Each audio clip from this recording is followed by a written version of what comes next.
হাই friends, কি খবৰ?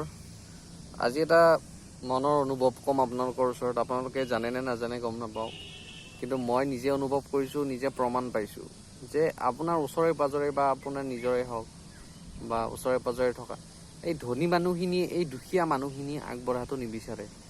আৰু ৰজাই কোনোদিন প্ৰজাক ওপৰত অহাটো নিবিচাৰে। যদি প্ৰজা যদি ধনী হৈ যায়, তেনেহ'লে ৰজাক নামানিব বা ৰজাই চলাব নোৱাৰিব, শাসন কৰিব নোৱাৰিব বা নিজৰ লগুৱা বনাব নোৱাৰিব। ঠিক সেইদৰে ধনী মানুহখিনিয়ে দুখীয়া মানুহক সদায় দুখীয়া হৈ থকাটোই বিচাৰে, যাতে তেওঁলোকৰ আণ্ডাৰত কাম কৰি থাকে। সেইকাৰণে ধনী মানুহে কেতিয়াও নিবিচাৰে সি চাই আপোনাৰ যিয়ে নহওক। গতিকে এই ধৰণৰ মানুহৰ, এই ধৰণৰ শ্ৰেণীৰ পৰা সদায় সাৱধান। আপোনালোকে কি ভাবে এই বিষয়ে সেইটোও জনাব। মই এইটো প্ৰমাণ পাই কিনে আপোনালোকক কৈছোঁ। আপোনালোকে কি ভাবে আপোনালোকে জনাবচোন।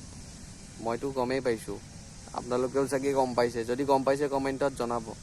তেওঁলোকে বিচাৰে যে আমি ধনী হৈ থাকোঁ, বাকীখিনি মানুহক আমি বিপদে আপদে সদায় পাই থাকিম, সদায় কামত লগাই থাকিব পাৰিম, আমাৰ আণ্ডাৰত চাকৰি কৰাই থাকিব পাৰিম। সেইকাৰণে তেওঁলোকে প্ৰগ্ৰেমটো তেনেকৈ বনায় মানে। সেইকাৰণে চবেই নিজে নিজে ওপৰত যোৱাৰ মাথা মাৰিব লাগে, নহ'লে সদায় চাকৰ হৈ থাকিব লাগিব বেলেগৰ ৰাস্তা নাই মানে।